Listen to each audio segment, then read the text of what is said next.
Vamos lá? O mês de maio de 2014 foi um mês muito importante para quem curte competição automobilística. Foi um mês em que inúmeros veículos de comunicação prestaram homenagem ao tricampeão Ayrton Senna, ou seja, aos 20 anos da morte do nosso tricampeão. Nós, inclusive, apresentamos recentemente no nosso programa uma matéria especial com uma entrevista do Ayrton Senna na TV Cultura, em São Paulo.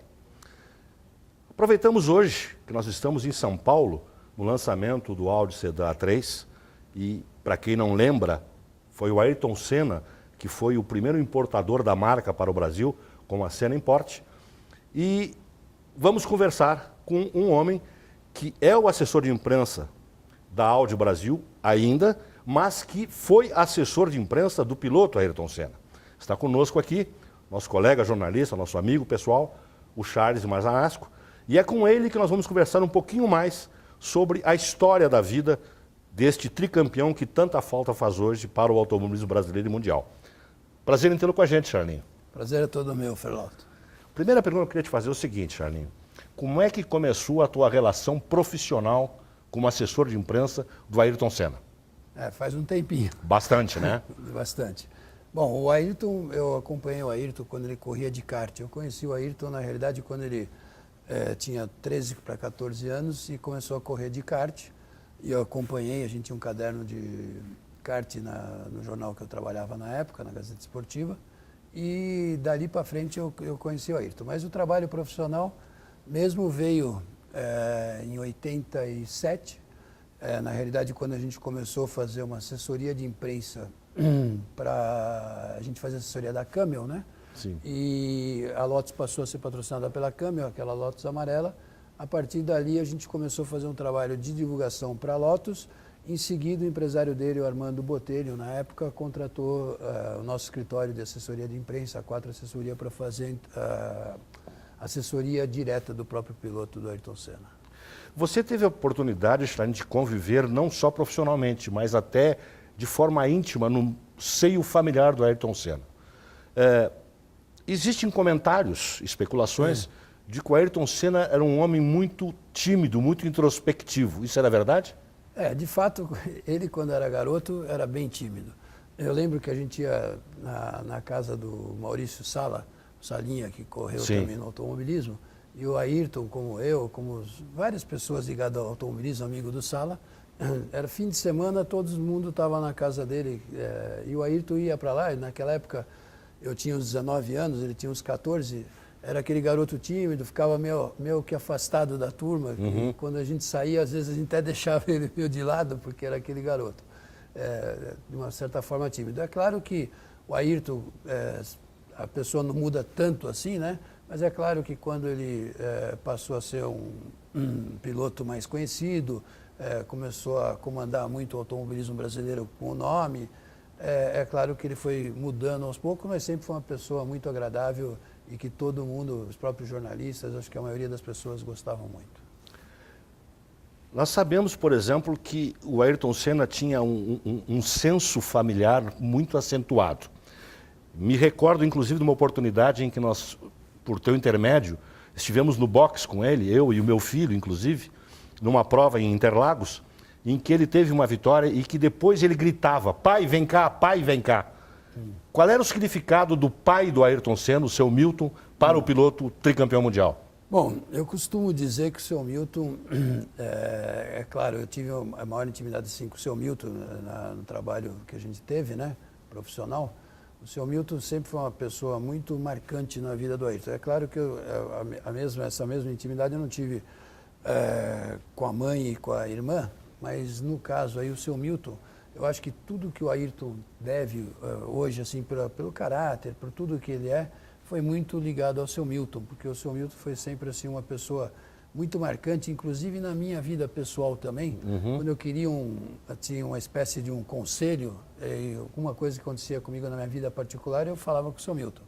E eu acho que o seu Milton foi um grande exemplo pro Ayrton, né? E tudo que o Ayrton foi nesse esquema de família, muito é ligado, é lógico, também à mãe, à irmã, né? O Leonardo Senna também, mas o seu Milton foi muito representativo nessa parte toda. E o Ayrton sempre foi muito familiar, muito familiar. Ele, quando vencia uma corrida na Europa, já voltava para o Brasil, ele sempre quis estar perto da família, sempre foi muito família. Você acompanhou vitórias e a carreira dele, inclusive fora do Brasil, em autódromos do mundo todo. Não é verdade? Algumas corridas. Algumas corridas. Eu fazia mais assessoria de imprensa no Brasil. No Brasil, eu certo. sei disso. Mas algumas para você que você acompanhou. Isso. Dizem que o Ayrton Senna era um obstinado. Ele chegava a ser doentio por vitória, ou seja, ele até tinha o espírito do brasileiro, que vice-campeão não é nada. Ele só quer ser campeão. Como é que era o Ayrton em relação a esse comportamento para adquirir os resultados que ele sempre buscava?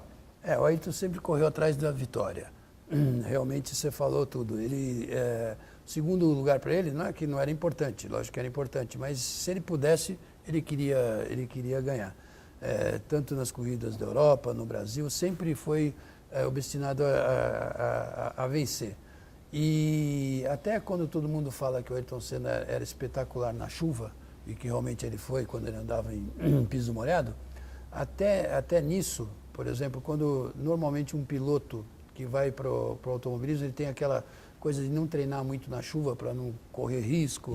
Tal, o Ayrton Senna, na época do kart mesmo, eu lembro que quando chovia, ele era o único que ficava mais na pista treinando. Para aprender os macetes da pista molhada. Exatamente. Então ele ficava direto e a maioria não treinava na chuva, né? Então ele foi adquirindo, acho que uma espécie de pilotagem, né?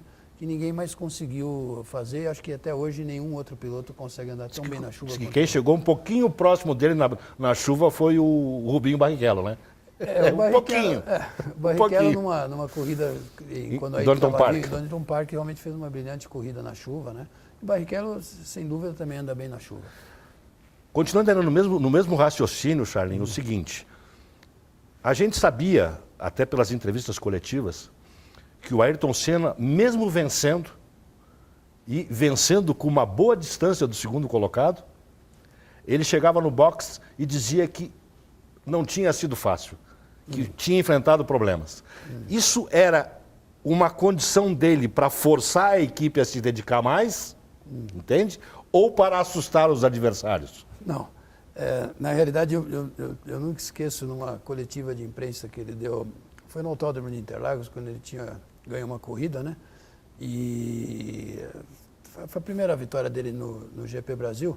O carro, de fato, estava muito bom, o carro estava excelente, só que teve o problema da marcha, né, que você lembra, mas ele fez pole, ele fez uma corrida espetacular, né? E eu lembro que ele comentou na entrevista coletiva que, nossa, o carro não estava bom, era a primeira corrida do ano, que precisava melhorar muito ainda e tal. E quando a gente se encontrou numa outra entrevista, eu estava falando com ele com mais calma, eu falei, Ayrton, você falou que o carro não está bom, você fez pole, fez tudo. Ele falou, não, Charles, na realidade é sempre bom a gente forçar, porque senão daqui a pouco a equipe perde... Se acomoda? Se acomoda, porque eu vou falar que o carro está muito bom e tal. De fato, o carro está bom, mas precisa melhorar, então eu já falo que para justamente deixar todo mundo com aquele espírito de ter que melhorar o que já está ótimo, né? Então, Hamilton era para motivar a equipe. Exatamente. Ele era um cara automotivável e ele motivava a equipe com essas coisas. Exatamente. Isso era a característica dele.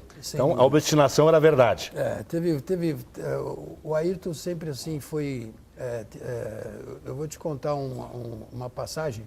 Eu estava assistindo a corrida no Brasil, não estava lá em Donington Park, essa corrida que você falou, inclusive, Perfeito. do Barrichello.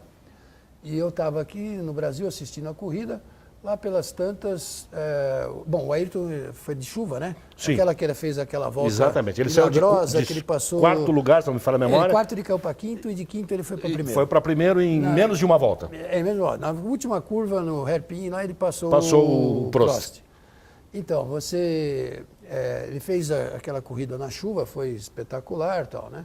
Mas lá pelas tantas ele estava no meio da corrida e a gente estava reparando lá e ele entrou no box, né? De uma hora para outra ele entrou no box. E ninguém da McLaren, ninguém estava esperando ele entrar no box. Ele passou por dentro do box, rápido. No pit line. Isso, no pit line, bem rápido.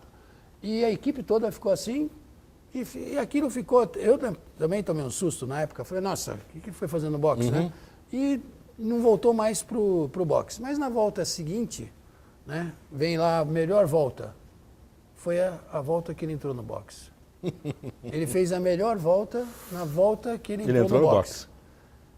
Eu tive que fazer um especial dele, um tipo de... que ele fazia para o Japão, né? Sim. As palavras dele lá para o Japão, fazendo uma matéria especial, e conversei com ele por telefone no dia seguinte.